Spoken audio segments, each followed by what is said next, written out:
Assalamu alaikum. Le bienfait de la lumière, en fait, dans ma vie, j'en fais quelques vidéos en ce moment et c'est très intéressant par rapport à mon vécu, à moi, c'est personnel. Et l'un des aspects les plus importants, c'est le self-control, c'est le contrôle de ses émotions. Avant, en fait, je faisais les choses de façon mécanique, de façon spontanée, de façon en fait irréfléchie. Et souvent, nous savons que lorsque tu es dans l'émotion, lorsque ton cœur bat fort, le sang circule rapidement dans le cœur, dans le corps. Donc, l'oxygène nécessaire pour monter au cerveau ne monte pas. C'est scientifique. Donc, ce qui veut dire, moins ton cerveau est bien oxygéné, moins tu réfléchis car tu perds tes capacités. Donc, voilà. Donc du coup, ce qui fait que quand je m'énervais, j'étais impulsive, donc je partais vite. Et quand tu pars vite, du coup, tu réfléchis pas, tu fais des choses, tu te mets à crier et tout. On connaît ce qui se passe après. Et comme il y a l'ego, on ne demande pas pardon, donc c'est toujours des conflits et tout ça. Et les bienfaits de la lumière, c'est cet aspect-là qui s'est beaucoup amélioré chez moi. Baraka Maulana.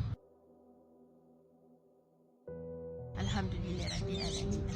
Allah m'a aidé en fait à tout simplement pouvoir me rendre compte en fait de ce qui se passe à l'instant T et c'est agréable. En fait, par exemple, quand je suis dans une situation et que quelqu'un commence à faire des choses qui commencent à me titiller en fait, qui vont me sortir de mes gants, ce qui se passe c'est qu'avant je réagissais vite, je répondais parce que tout simplement lorsque la personne est en train de parler, tu n'écoutes pas la personne, tu n'es pas dans l'écoute en fait. Tu es en train déjà, lui, quand il est en train de te parler ou de te critiquer ou de t'insulter, toi tu es en train de réfléchir à comment tu vas aussi l'insulter. Tu es en train de réfléchir à comment tu vas rendre les coups, tu vois. Donc du coup, tu ne reçois plus ce que l'autre est en train de dire. Et ce qui se passe, c'est que là, c'est l'inverse. Tu es dans l'écoute en fait. Et donc, tu sens ton cœur qui bat, tu sens même tout ce qui se passe au niveau de ta poitrine, c'est incroyable. Et ce qui fait que tu commences à garder ton sang-froid et tu commences à écouter. Donc, tu laisses la personne terminer. Et le temps que la personne termine, en fait, tu as eu le temps, en fait, de t'apaiser. Et ce qui fait que du coup, comme tu ne t'es pas emballé, tu as le temps de réfléchir et tu as le temps de faire sortir les bons mots, d'avoir une bonne conduite en fait et d'avoir un bon comportement. Et croyez-moi, avant par exemple, je criais et tout, je m'imposais, d'accord? C'est un trait de personnalité que j'ai. Mais là, Allah m'a aidé avec la lumière à mettre de la douceur sur ce trait de personnalité et ce qui fait que en fait, j'ai réalisé une chose. Je ne vous demande pas de me croire, mais la personne qui garde son silence face à, par exemple, une oppression, face à une injustice, face à une persécution, la personne, il sait si tu es une personne faible et que tu as peur, ou si tu es une personne qui a de la maîtrise, c'est-à-dire que tu n'as pas réagi, tu n'as pas répondu, tu n'es pas rentré dans ton jeu, ou tu t'es tu parce que tu te contrôles, parce que tu as de la maîtrise de toi, parce que tu es mature et parce que Allah t'a accordé la sagesse. La personne le sait. Et lorsque Allah arrive à te faire ça, il t'aide à atteindre ce niveau-là. La personne te respecte encore plus que lorsque tu te frappais la poitrine. C'est incroyable. Et c'est là où on comprend en fait le mot. En fait, le silence quelquefois, il parle plus fort que les mots. Et ça frappe. Ça touche et ça atteint et en fait ça déstabilise même plus en fait quelqu'un qui était venu dans un esprit de conflit et que la personne sait que d'habitude tu réagis, la personne te connaît, elle sait sur quel bouton il faut appuyer pour ton donc il sait ce qu'il faut faire et qui vient dans l'optique là mais que non off, le bouton marche plus. Du coup, tu vois, on appuie le bouton pour activer ta colère et tout, tu vois. Mais non, No way. La lumière, elle est trop forte. Machallah, la lumière, elle est grande. Et plus elle est grande, plus il y a la sagesse. Plus cette lumière prend de la place, en fait, plus en fait, il y a de la stabilité qui se passe en toi, dans ton univers, en fait. Les choses commencent à... C'est comme si ça fonctionnait au ralenti. Donc, elle arrive en fait, à déteindre sur toi. Donc, ce qui fait qu'au lieu de rentrer dans l'ego, ton âme, en fait, est saisie par l'esprit, par la lumière. Et donc, ça commence à agir sur toi et du coup, ça te laisse le temps d'avoir ce contrôle, cette maîtrise, ce calme en toi, en fait, pour encaisser ce qui arrive, mais surtout à pouvoir te détacher. C'est-à-dire à te dire, oula,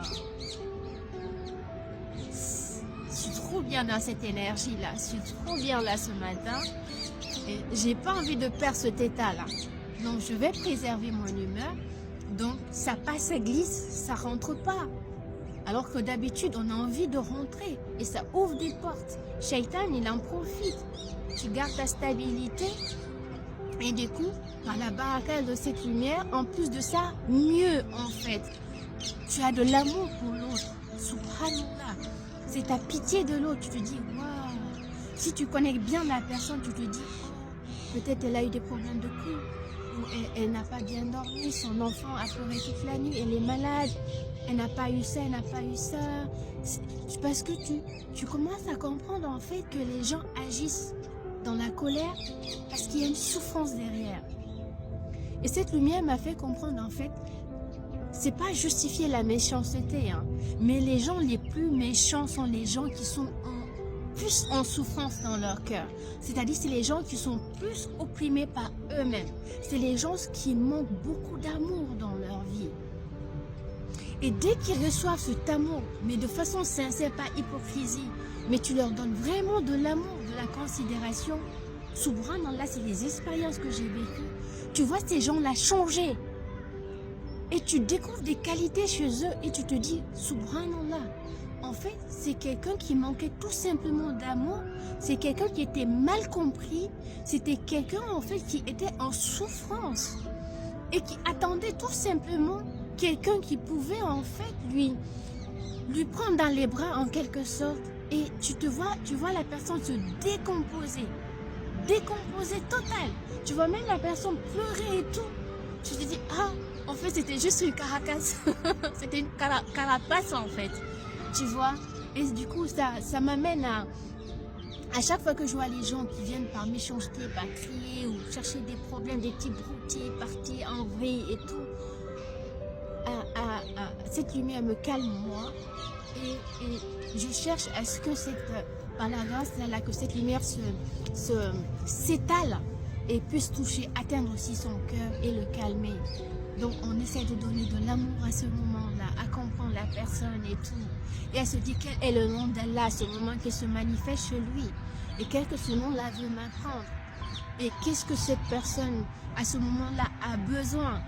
Et dès que tu lui donnes ce qu'il a besoin, l'amour, la considération, ou par exemple, même quand tu sais que tu n'as pas tort, tu dis excuse-moi, je suis désolée, calme-toi. La personne commence à se calmer. Parce qu'il se sent compris. Parce qu'il n'a pas eu le chemin, en fait, qui va raviver cette flamme, cette nafs qui commence à s'enflammer. Donc l'énergie commence à circuler et puis les tensions commencent à baisser. Et du coup, toi, tu n'es pas rentré dans ce piège-là. Et au contraire, la lumière t'a préservé, mais cette lumière l'a relevé, l'a fait monter de vibration aussi. Parce que par ton calme, il s'est aussi retrouvé. Donc, ce qui veut dire, en se retrouvant, il s'est apaisé. Et le plus souvent après, elle arrive à t'inspirer, à te donner les bons mots d'amour en fait. Et la personne repart complètement calmée, complètement retrouvée. Et la prochaine fois, si c'est quelqu'un qui te voulait tout le temps des problèmes, par Allah, il évitera tout pour ne plus avoir des conflits avec toi. Très certainement, il cherchera d'ailleurs mieux à t'accorder du respect. Alors que si on s'était enflammé, on perdait sa vibration, sa colère, pour rien, et on allait dire des choses qu'on n'a pas envie de dire, qu'on va regretter après. Et les mots restent. La personne va les retenir, ce mot-là que tu as dit. Même lorsque vous allez vous retrouver, vous allez commencer à rigoler. Elle va penser à ce mot que tu as dit. Donc à chaque fois, la personne va se mettre à ruminer. Donc il y a une blessure qui s'est installée. Qui va faire que tout le temps, Shaitan va venir grignoter les cœurs des gens pour tout le temps mettre ce doute, cette colère, cette petite haine, ces ambiguïtés et tout ça. Donc, franchement, le fait d'avoir la lumière et la voir, parce qu'on sait à chaque fois qu'elle apparaît, en plus on la voit, et quand on la voit, on sait qu'elle est là pour quelque chose. Donc, juste le fait de la voir, et ça nous calme automatiquement. C'est comme un bain froid en fait. Donc du coup, tu rentres dans cette contemplation et une fois qu'on rentre dans une contemplation, tu ne peux pas en fait avoir d'autres pensées de Shaitan. Parce que si Shaitan essaie de venir à ce moment-là, bah, il va brûler tout simplement. Donc aucun esprit de ténèbres, aucune énergie négative en fait. Car la présence de la lumière d'Allah, elle est là, même visible ou pas visible. Et personne ne peut à ce moment-là essayer d'intercéder ou de chercher à faire quelque chose. Donc, et c'est important la maîtrise de soi. Et Sidina Muhammad sallallahu alayhi wa sallam nous a dit un jour, l'homme le plus fort du monde, c'est pas celui qui est le plus riche, le plus fort et tout, c'est celui qui arrive à se maîtriser. Et subhanallah, c'est ce que cette lumière m'aide à beaucoup faire. Ça m'aide à parvenir à cette maîtrise de moi. Et à savoir reconnaître aussi mes torts, ce qui était très difficile pour moi avant, à cause de mon ego. Même quand j'avais tort, tu vois, tu ne viens pas accepter ton tort automatiquement. Même si tu vas le faire autrement, en devenant un peu gentil et tout.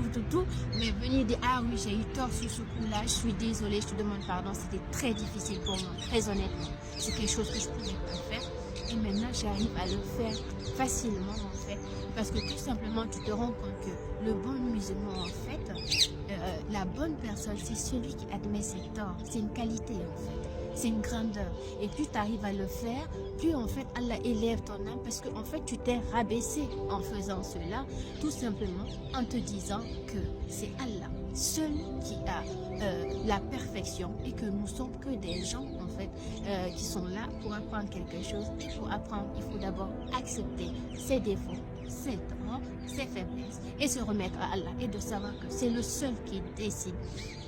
C'est le seul qui accorde toutes choses. Et moi, alhamdoulilah, il m'a accordé cette lumière et je vous jure, par cette lumière, tout finit par arriver à vous et de la meilleure des manières. Ni baraka, assalamu alaikum.